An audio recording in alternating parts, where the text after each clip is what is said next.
बिस्मिल्लाहिर्रहमानिर्रहीम। अस्सलाम वालेकुम स्टूडेंट्स, आज हम रिव्यू एक्सरसाइज 1 का क्वेश्चन नंबर 9 सॉल्व करेंगे।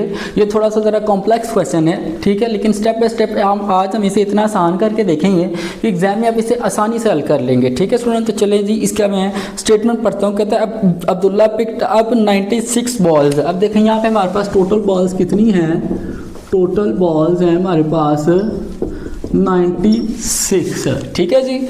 आगे वो क्या कह रहा है जी, place them into 2 buckets. 2 bucket में इसने रखी हुई है। First bucket has 28 more than balls. ठीक है, मोर बॉल्स है। तो फर्स्ट बकेट यहाँ पे फर्स्ट बकेट हैज बॉल्स। ठीक है जी, कितनी है जी, x। ठीक है स्टूडेंट, हमने क्या कर लिया, फर्स्ट बकेट को x के इक्वल कंसीडर कर लिया। आगे second bucket has balls is equal to x plus 28, क्योंकि वो क्या कह रहा है, पहली बकेट से दूसरी बकेट की निस्बत उसमें 28 ज़्यादा बॉल्स हैं। ठीक है जी। आगे हम फिर यहाँ पे कह सकते हैं अकॉर्डिंग टू द स्टेटमेंट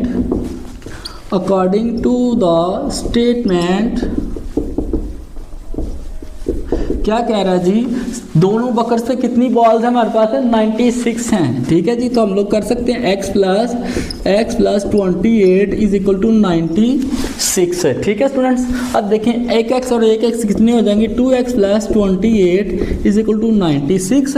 ठीक है, प्लस उधर जाके माइनस हो जाएगा जी, 2x is equal to 96 minus 28। ठीक है जी, 2x इज इक्वल टू 96 में से 28 माइनस करें तो हमारे पास क्या आ जाएगा जी, 8 एंड 6। ठीक है जी, ये 2 इधर मल्टीप्लाई कर रहा है, दूसरी साइड पे जाके डिवाइड हो जाएगा जी, 68/2। ठीक है जी, 2 3 the 6 and 2 4 the 8। So x is equal to कितने आ जाएंगे जी, 34। हमारी पहली बकेट में कितनी बॉल्स हैं, 34। और यहाँ पे लिखेंगे जी अदर बकेट हैज बॉल्स कितनी थी हमारे पास, वो x प्लस 28। ठीक है, तो x की वैल्यू हमारे पास क्या है जी, 34 प्लस 28। ठीक है, इसको प्लस करेंगे तो हमारे पास क्या आ जाएगा जी, 2 5 एंड 6। ठीक है जी। So first bucket has 34 balls and second bucket has 62 balls. ठीक है स्टूडेंट्स, अगर आपको क्वेश्चन की समझ आ गई तो कमेंट सेक्शन में ओके लाजमी लिखें और नेक्स्ट पार्ट के लिए हमारे चैनल को सब्सक्राइब कर लें।